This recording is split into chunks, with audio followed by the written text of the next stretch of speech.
Workers prepare a grave for burial at the Hillsborough Town Cemetery. Nearby, flowers and headstones mark interments of many residents of this historic Orange County town. Family and friends may consider the cemetery as a place to contemplate the transience of life, but nature feels far away. There's a different kind of burial ground 11 miles north in Cedar Grove. Bluestem Conservation Cemetery is part of the Green Burial Movement, one of 13 conservation cemeteries in the country. Bluestem requires biodegradable coffins or shrouds for burials. No cement vaults or metal caskets.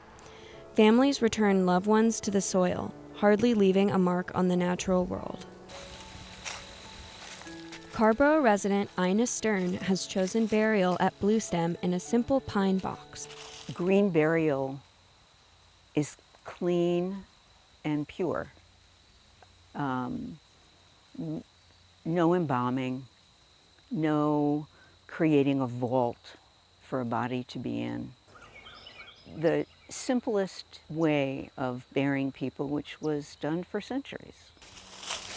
Stern's cat Daisy lies buried close to a plot Stern's chosen for herself. She also has friends who've reserved plots nearby. I chose this particular spot because of the beautiful trees that are around it.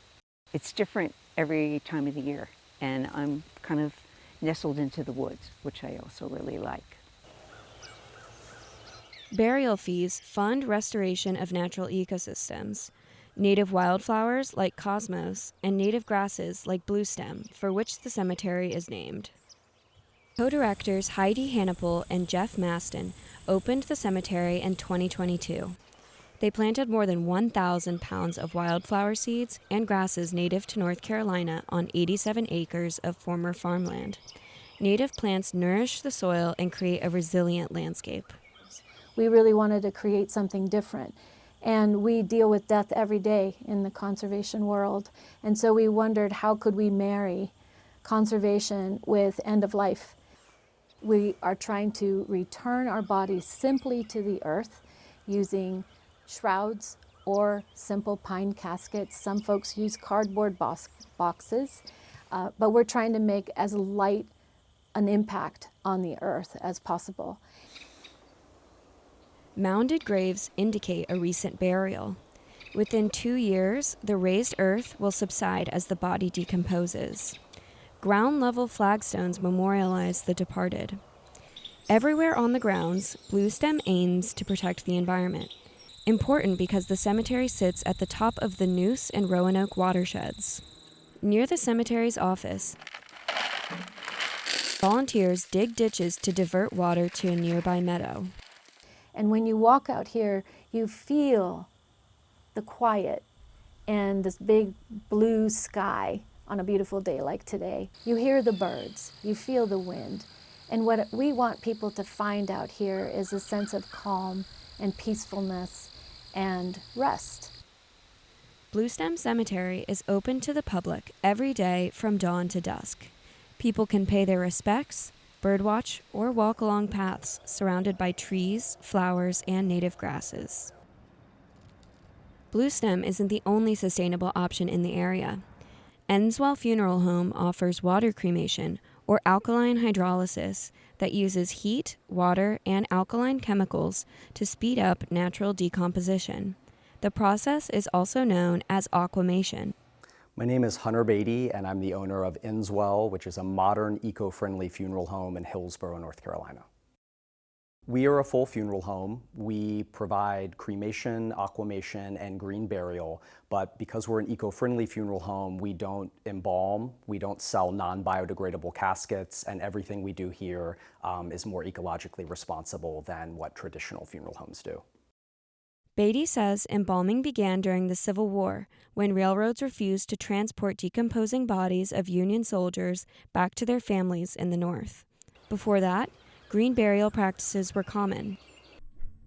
Aquamation uses an alkaline solution to break down body tissues. The process releases less carbon and toxic byproducts into the air.